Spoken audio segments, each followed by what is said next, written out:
voy a tomar un momentito para seguir con el tema de los combustibles. Hay un tema fundamental en los subsidios de este tipo. ¿Y qué es lo que pasa? Cuando, como bien tú decías, el gobierno asume y la gente no tiene el precio que debería o el precio real, pues hay un consumo que va en la misma dirección, ¿verdad? O sea, en dirección contraria. Mientras más bajo el precio, mayor el consumo. Entonces, esa adquisición de esa deuda, como bien tú dices, eso no hay paseo gratis. Por ende, esa deuda finalmente se va a venir reflejando a futuro en mayores impuestos para la generación futura. Pero mira cuál es el grave problema aquí. Que entonces aquellos que deciden tener un consumo irresponsable del combustible están distribuyendo esa irresponsabilidad en un grupo que quizás ha decidido tener un consumo responsable. Entonces, desde esa perspectiva es todavía peor.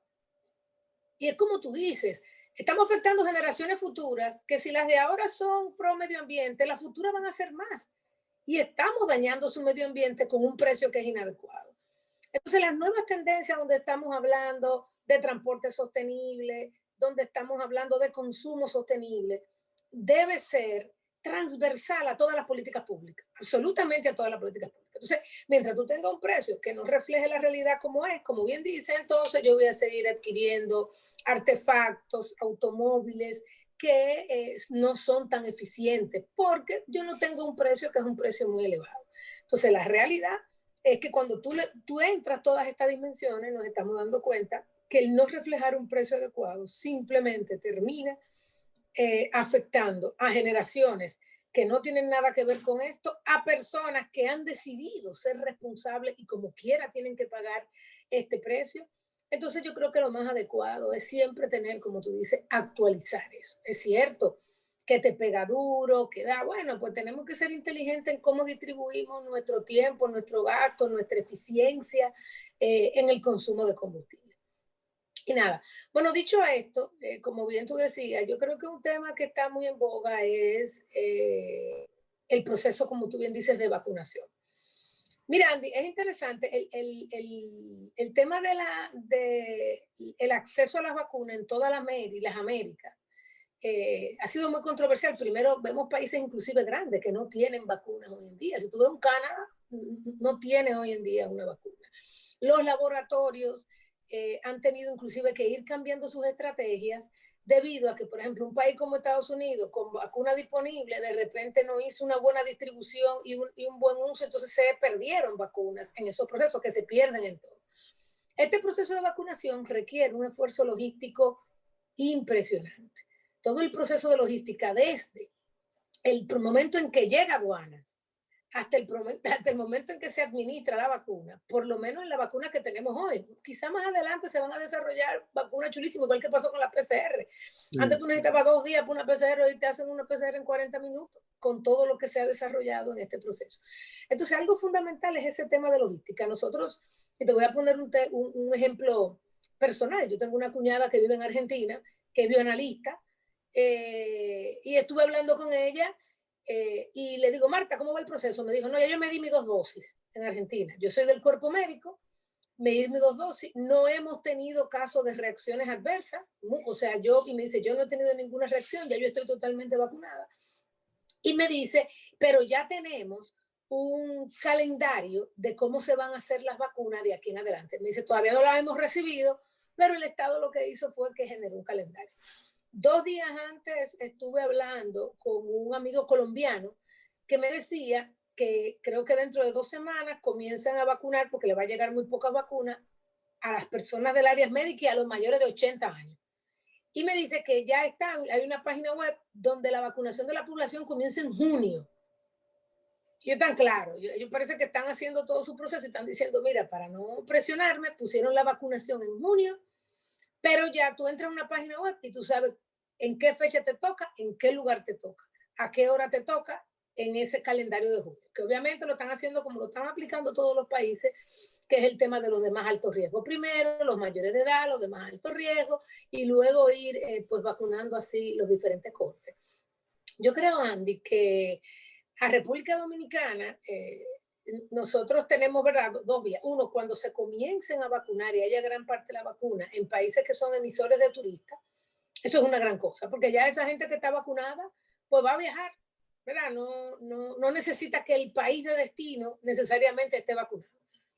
En el caso nuestro, al igual que otros de América Latina, pues nos toca ser bastante diligentes con este tema de la vacuna, porque siendo el turismo tan importante, claramente algunos que todavía no quieren vacunarse, eso es interesante. Ahí dicen que casi el 40% de la población norteamericana todavía está un poco renuente al tema de la vacuna hasta ver cómo esto evoluciona, pero evidentemente el presidente Biden que acaba de entrar, para él sería un gran, imagínate el caos que ha pasado en el último año y que el presidente actual logre un proceso de vacuna eficiente y un despegue de la economía eficiente en poco tiempo. Eso Andy, mira, le compraría, se casaría con la gloria si tiene ese proceso que ha ido mejorando ya.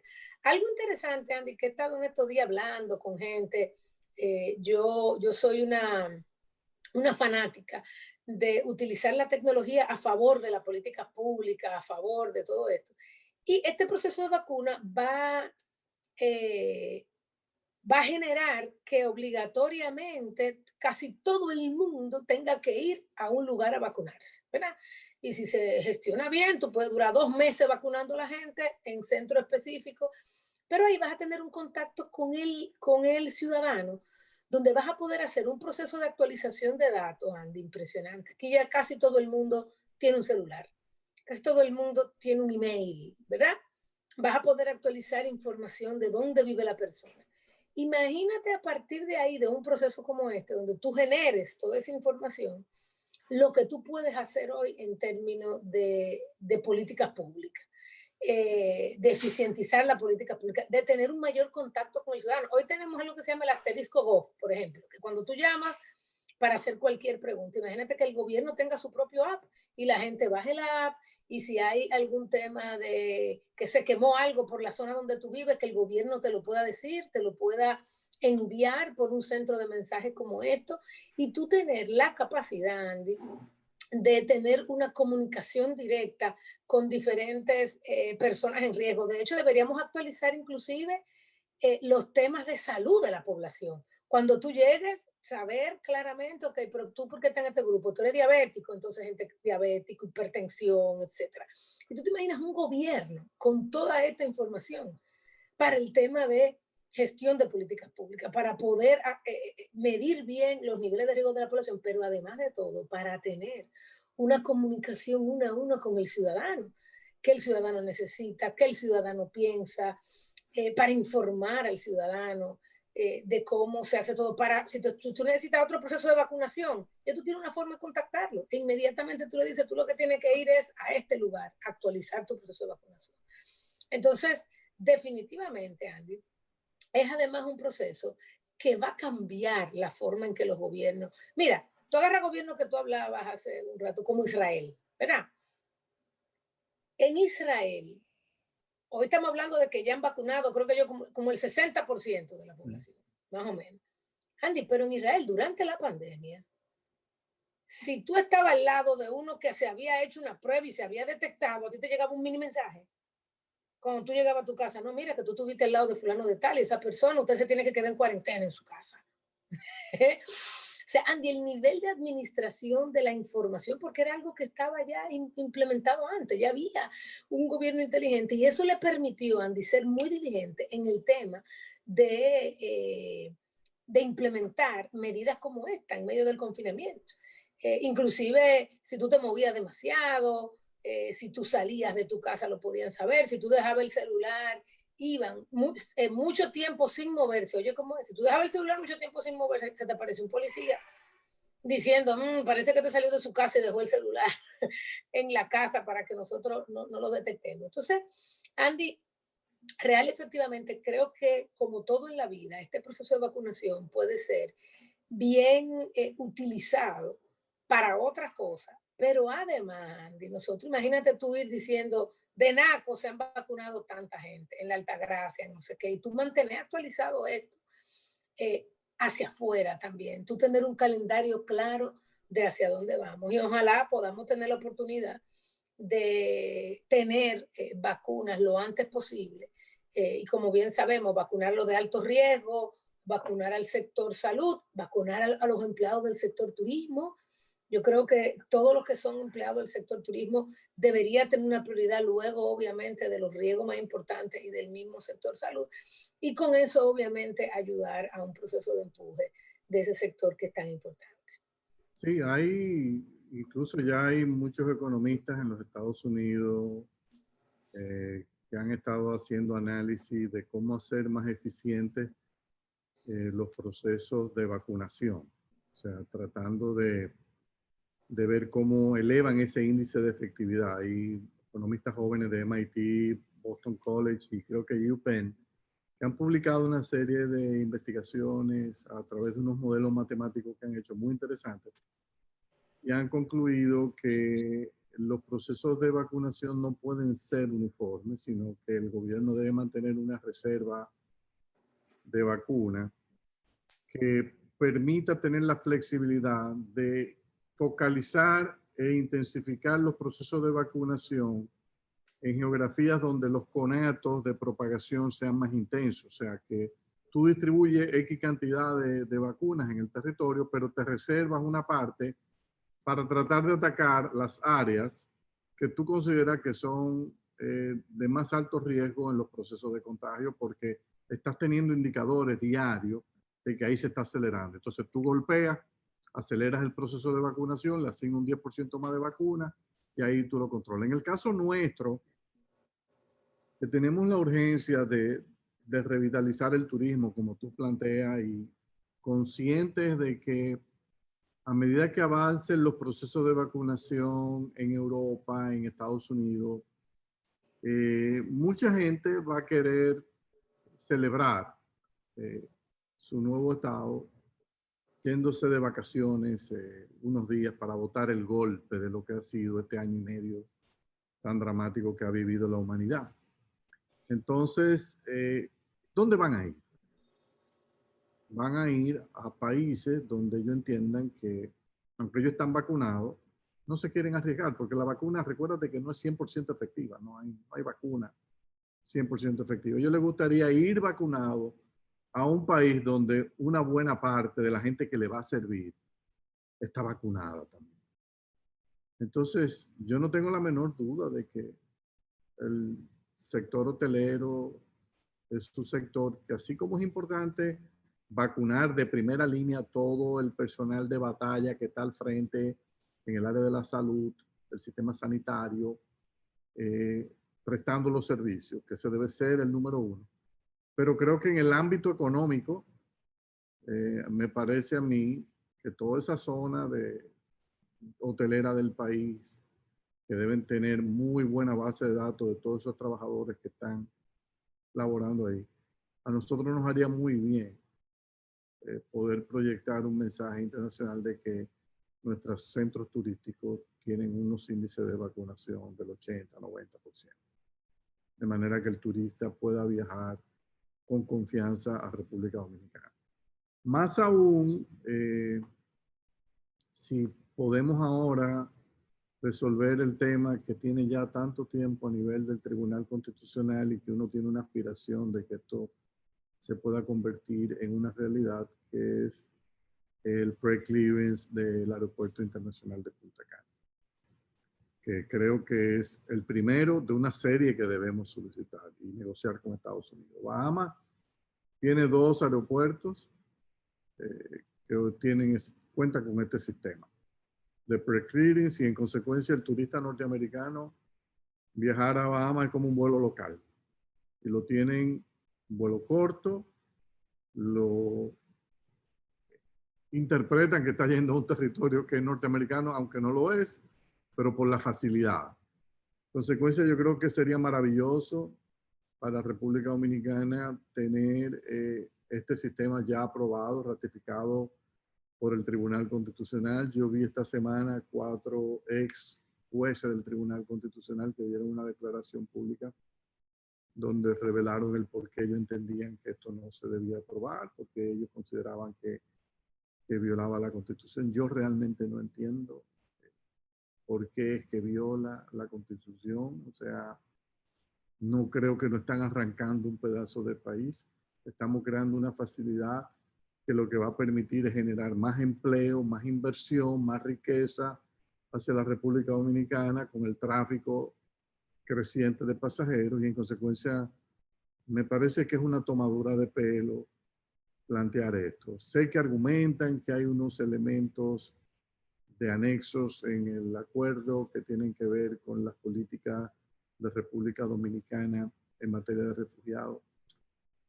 Pienso que eso ya está en otros acuerdos.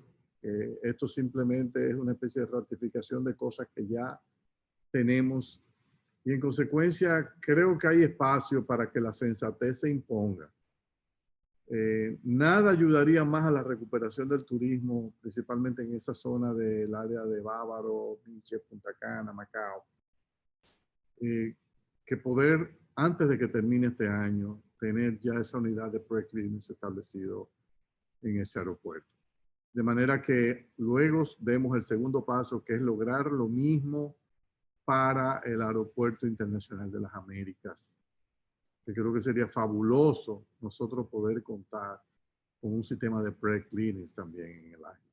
Entonces, ese es el tipo de decisiones que en materia de políticas públicas pueden contribuir a recuperar más rápidamente el sector turismo, que los norteamericanos que van a tener posiblemente una vocación al viaje de corta distancia en esta primera etapa post-COVID,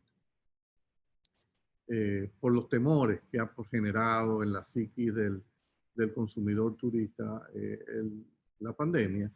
Creo que si nosotros nos metemos en ese mercado, el mercado percibido como de viaje corto y con cero costo de transacciones porque nuestros aeropuertos están interconectados con los Estados Unidos, con el sistema de pre-clearance, creo que estaríamos posicionándonos para competir de manera más equitativa, por ejemplo, con Bahamas. Me parece que es algo que debemos, no sé qué tú crees, Jackie, pero ojalá que el gobierno se esmere y que estos nuevos miembros del Tribunal Constitucional vengan y tengan una posición diferente a los que salieron.